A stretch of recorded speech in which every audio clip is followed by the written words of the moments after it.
আসসালামু আলাইকুম। কি অবস্থা সবার? কাঁঠালের তৈরি পিঠা শুনতে একটু অদ্ভুত লাগে না?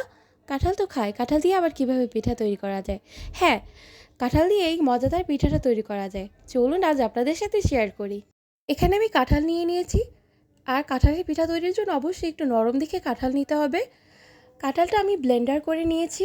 কাঁঠালটা যেহেতু একটু মিষ্টি, নরম কাঁঠাল এমনিতেই একটু মিষ্টি হয়, তাই আমি খুব বেশি পরিমাণে চিনি দেব না। এখানে আমি হাফ কাপ পরিমাণ চিনি দিয়ে দিয়েছি, আর মিষ্টিটাকে ব্যালেন্স করার জন্য এখানে সামান্য পরিমাণে লবণ দিয়ে দিয়েছি। তারপর আমি বাকি ইনগ্রিডিয়েন্টসগুলো দিয়ে দেব। এখানে আমি হাফ কাপ পরিমাণ চালের গুঁড়ো দিয়ে দিয়েছি। তারপর এখানে 1 কাপ পরিমাণ ময়দা দিয়ে দেব, অ্যান্ড তারপর দিয়ে দেব হাফ কাপ পরিমাণ সুজি। সুজিটা দিলে একটু মুচমুচে ভাব চলে আসে, খেতেও কিন্তু অসাধারণ লাগে, তাই এখানে আমি সুজিটা অ্যাড করেছি। এবার আমি সবগুলো ইনগ্রিডিয়েন্টস একসাথে খুব ভালোভাবে মিক্স করে নেব। এখানে আমি সামান্য পরিমাণে একটু সয়াবিন তেল দিয়ে দিব। আপনারা চাইলে দিতে পারেন, আবার নাও দিতে পারেন, এটা অপশনাল। তারপর এখানে আমি একটা ডো তৈরি করে নেব। তারপর ছোট ছোট করে পিঠার আকৃতিতে তৈরি করে নেব। সামান্য পরিমাণে হাতে কিন্তু আমি সয়াবিন তেলও নিয়ে নিয়েছি, যেন হাতে পিঠাটা না লাগে। আমি গোল করে একটা শেপ দিয়ে নিয়েছি।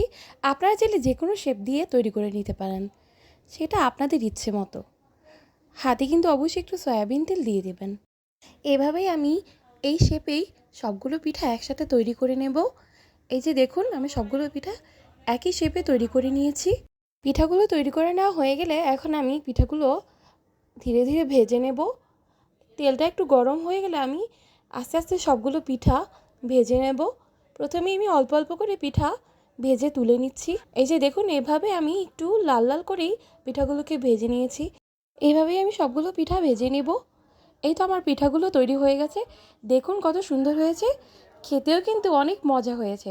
আপনারা কিন্তু বাড়িতে ট্রাই করে দেখতে পারেন।